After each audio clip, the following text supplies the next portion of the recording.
Hello everyone, I'm Ruby Larkspur. Welcome to the garden. So sorry for vanishing this last little while. I was out of town during which my throat decided it wanted to die. So that was fun. And then I was lost on what to do and experiencing my first art block of the new year. Thanks 2024. Really starting off strong. And then an old hyperfixation returned. You see, back in 2018, because my friends were watching it and I got curious, I dove into the Netflix series Voltron Legendary Defender, and I very much enjoyed it. So much so that I created a bunch of fanfics for it, only 3 of which survived my purge of 2020, and they're not seeing anything outside my Google Drive anytime soon. The suckers are my early writing, and I cringe reading them. Good gauge of how far I've come as a hobby writer. My opinion has very much changed since first watching it, and I think it warrants discussion 5 years after the fact. Initially, this video was meant to be a dissection of where Voltron went wrong, followed by my version of a rewrite. However, my points for the first part were incoherent at best and I wasn't getting into it. So I decided to focus on my rewrite. In the background, I'll just be drawing some designs of my old VLDSCs. Nothing important, just something to keep the screen busy while I blab. And a quick note, while in the middle of writing the script and drawing the art for it, I watched the Voltron rewrite by Coley Does Things and Ordinary Dreamer, so I may have pulled some material from their video unconsciously. I do not intend to plagiarize, though we may have similar points, and I will drop a link to that video in the description.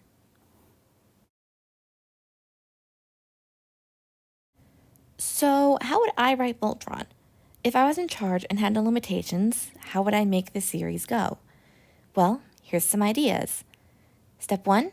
Make Adam, Shiro's ex, an actual character. I am crawling into the mass grave marked gay characters and resurrecting this man before throwing him onto the magic blue space cat like a lure threw Shiro onto the escape pod. And he's forbidden from dying of anything except old age with his man at his side. The antithesis of bury your gays. Forcibly resurrect your gays and let them live long and happy lives. I may have avoided the Clans craze since I only got into the show between the 6th and 7th seasons, but I was definitely on the Adachi hype train of 2018. Why do I say make Adam a character? Well, I have a few reasons. 1. Interesting dynamic in having a character who's only involved in the war to keep their himbo partner and their emo son from getting themselves killed, along with the 3 of his students. Plus, Adam could also act as a second mentor, and one the Garrison trio would probably be a bit more familiar and comfortable with, as someone who was already likely involved as a mentor in their lives by being a teacher at the Garrison. 2. Gays. My idea is, in episode 1, Shiro and Adam have a conversation. They talk about their last conversation before breaking up and Shiro went to Kerberos, and subsequently got kidnapped, admitting that some things were said that shouldn't have been said, and they decide that, while they can't go right back to where they were, they'd at least like to try again. Before the fight with Zarkon in Season 2, they're officially a couple again and doing all the soft gay things. Yes, this means on-screen gay kisses, and all the cute gay stuff you can fit into a PG or lower show. And either Season 6 ends or Season 7 opens with them eloping and agreeing to have a proper wedding when things are no longer chaotic as all hell, which they get at the end, but it's mostly formalities because they already got legally married before going home. And thirdly, Shiro's my favorite character and he deserves happiness. If any of this seems a little Shiro-centric, that is why. This man is my favorite. I love him so much. I want him to be happy. Next change is Lance. For one thing, his character arc doesn't go down the drain. He is going to get a full and established character arc. Also, the game show episode does not exist. I lit it on fire and threw the ashes in the Marianas Trench. It had some okay moments, but it is by far my least favorite episode in the entire series. It didn't really start the plot, it reduced the characters and ruined the arcs of more than one character on the cast, and overall it's a fat lot of nothing. Like, Cosmic Test as a game show? Really? What, did the writers have a dartboard and that's what they hit? I know some people like this episode, but it's really not my cup of tea. But I'm not here to rant about that. We're here about Lance. So yes, a full character arc that doesn't get stomped on in the last few seasons.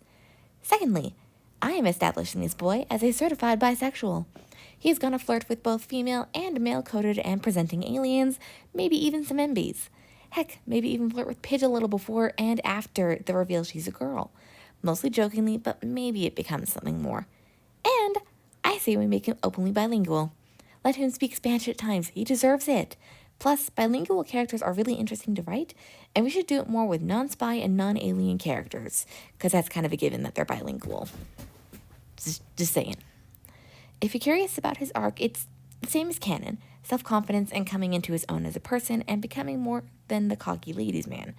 which means not restraining his character to who he's dating. His confidence and self-worth will not be tied to whoever her and whether or not he has someone to smooch. Okay? We got that? We're clear? Moving on. Speaking of who's smooching who, ships. Honestly, aside from Adachi and Hane, I'm not 100% set on the ships in this hypothetical rewrite.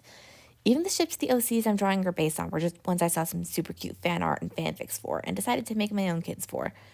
I have some ideas, but they're not as hard set as some of the other stuff here. Romance isn't the focus of the show anyway, even here. Even the Adachi reconciliation is more of a B plot in my little squirrel brain.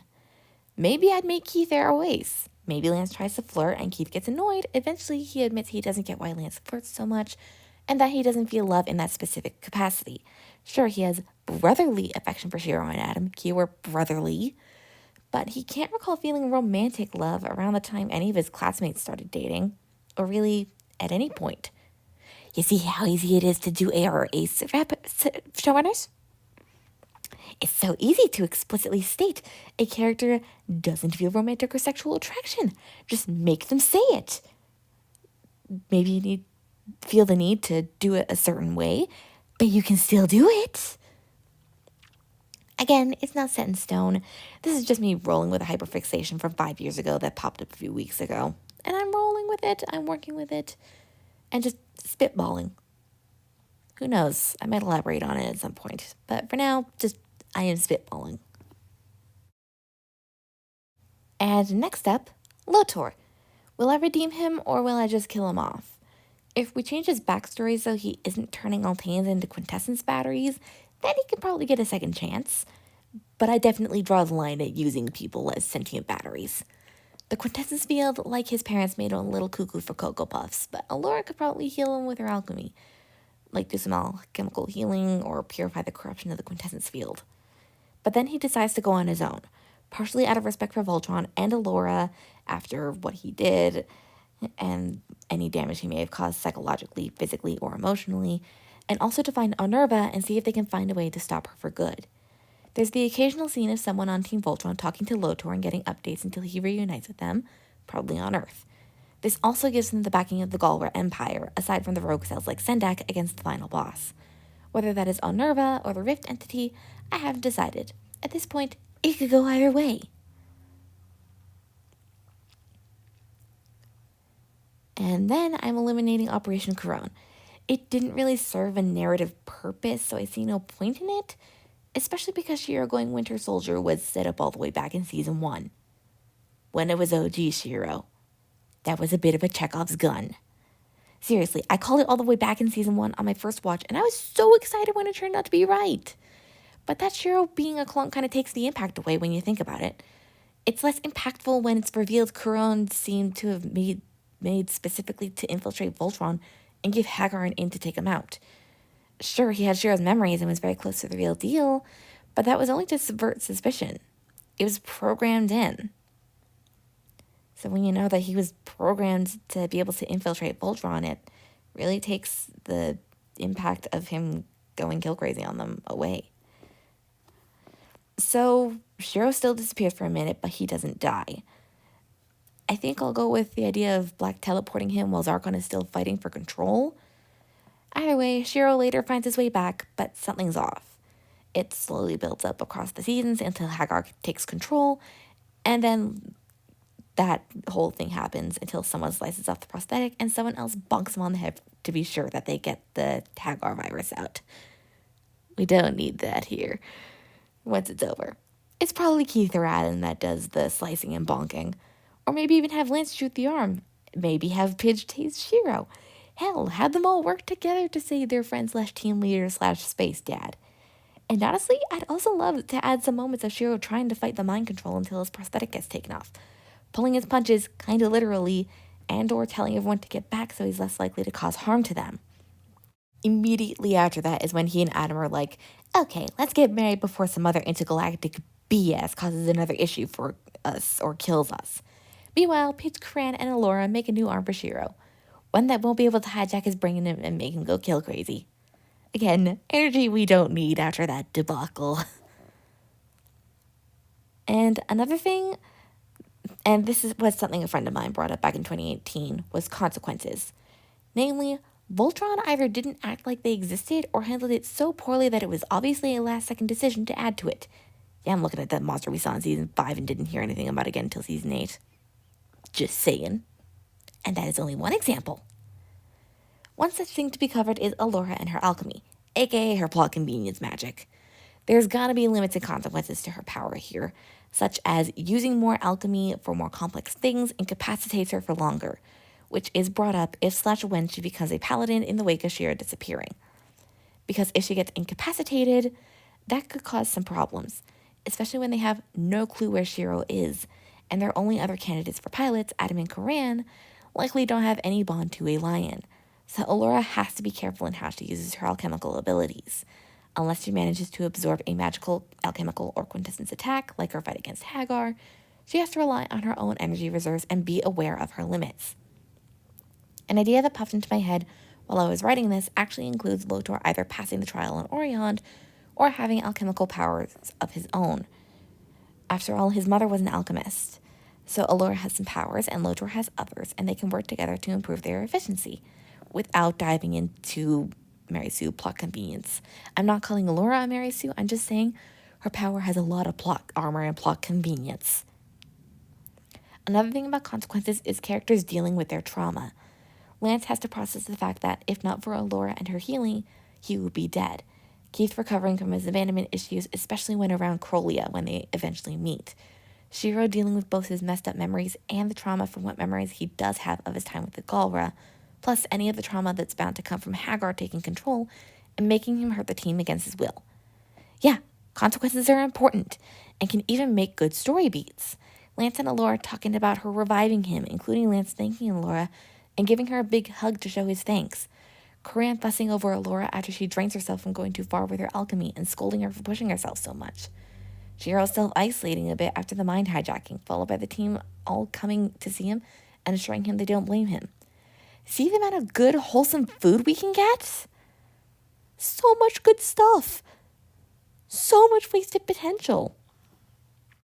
And on that topic, the whole Zarkon is tracking Team Voltron thing. Instead of it being Keith, it's Shiro who runs up with Allura. Keith voices his concern about him being the source of the tracking, but it immediately gets shut down by everyone questioning why the hell Zargon will be tracking him when he doesn't even have the line he's actively trying to get. Later, Shiro starts stressing that it might be him. After all, that Galra cruiser came to Earth, what I assume was not even 12 hours after he crashed. Hell, his exact dialogue when he saw the cruiser was, quote, "They found me," unquote. And Hagar mentioned turning him into a weapon, so that gives them even more reason to track him.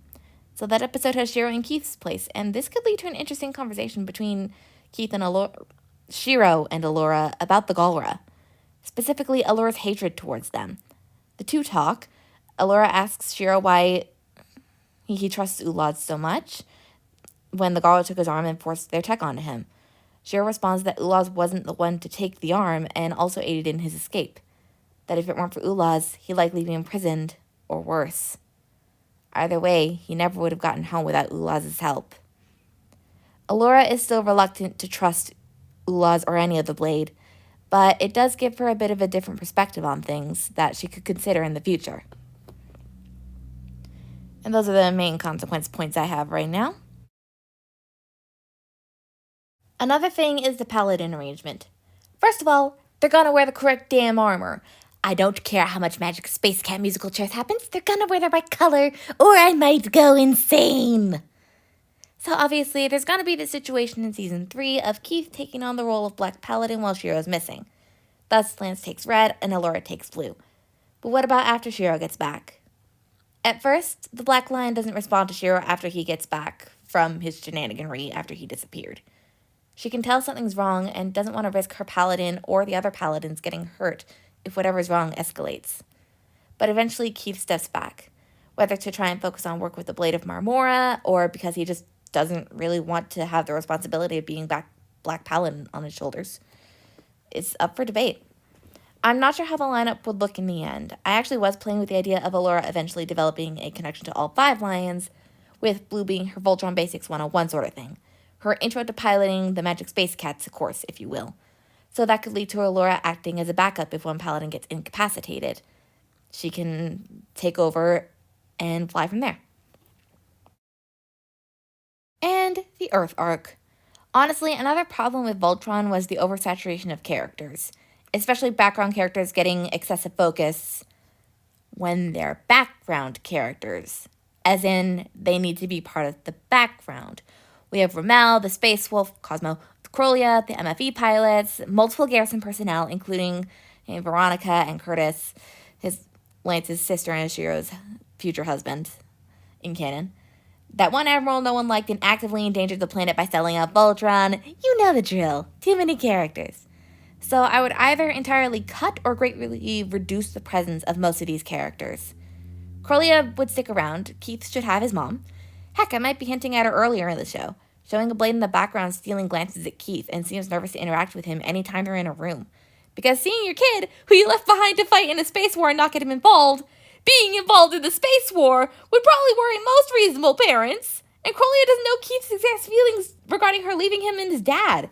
Hell, this could be a great moment for Keith to work out his abandonment issues by venting to Corlia without realizing he's talking to his mom.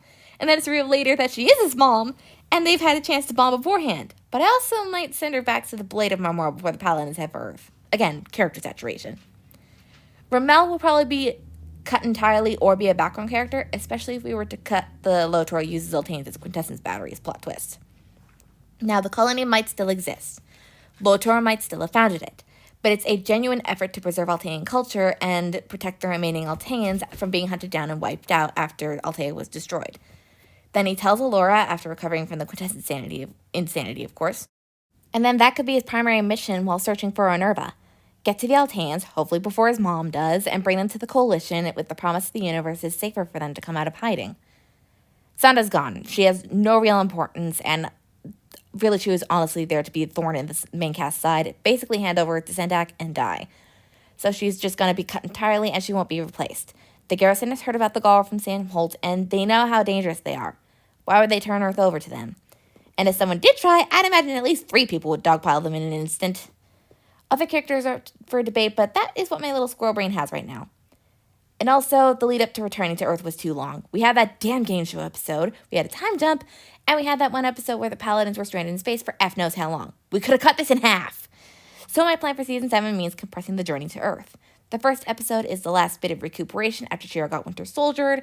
Lotor says his goodbyes to the team before leaving. Adam and Shiro elope if they didn't at the end of Season 6. Everyone's preparing to go home. It takes another couple episodes at most to get back to Earth. Then they get to Earth, everyone who has family on Earth gets to reconnect, and it's all happy. And they later get an ominous message from Igor Frequency. It's Sendak. Team Voltron's like, okay, we kicked this guy's sorry purple butt twice before. 3rd time's the charm. Maybe he'll actually die this time. Before suiting up and forming Voltron to go and kick Sendak's sorry purple butt. And Shiro gets the sweet, sweet victory of getting to kill Sendak himself. Doesn't even give him a chance to get a hostage. Commander Purple Cat is dead. So damn fast. And Earth is saved. I don't think I'll be incorporating English. I swear to God, it's my first language. Won't be incorporating the evil Alteans arc. Quote unquote evil Alteans arc. Because, again, the plan is for Lotor to get to the Altean colony before Onerva does, and then bring them back to Team Voltron so that they can be of help there. And as for the Atlas, I'm not 100% set on it, honestly, because it's interesting as a concept, but at the same time, do we really need a kaiju robot? I have some other ideas, but I haven't given them enough consideration to cover them appropriately in this video. I have a friend who shares in my agony of the returning Voltron hyperfixation every now and again, who also wants to do a rewrite, so I might ask them about some ideas they have, and if we get anything particularly good, I might do a part 2 to this bad boy. Anyways, this will be concluding the video. I'd love to hear what you guys think, and I hope to maybe expand on this rewrite. Like I said, if I happen to talk with my friend and we happen to get some good ideas rolling, I might do a part 2 to this. And also let me know, what do you think of these Doodle discussions, where I basically draw with something going on in the background and I talk about whatever's on my mind. I'd like to hear your thoughts on that. Anyways, I hope you all enjoyed the video, and I will see you in the next one. Thank you very much for watching, and farewell!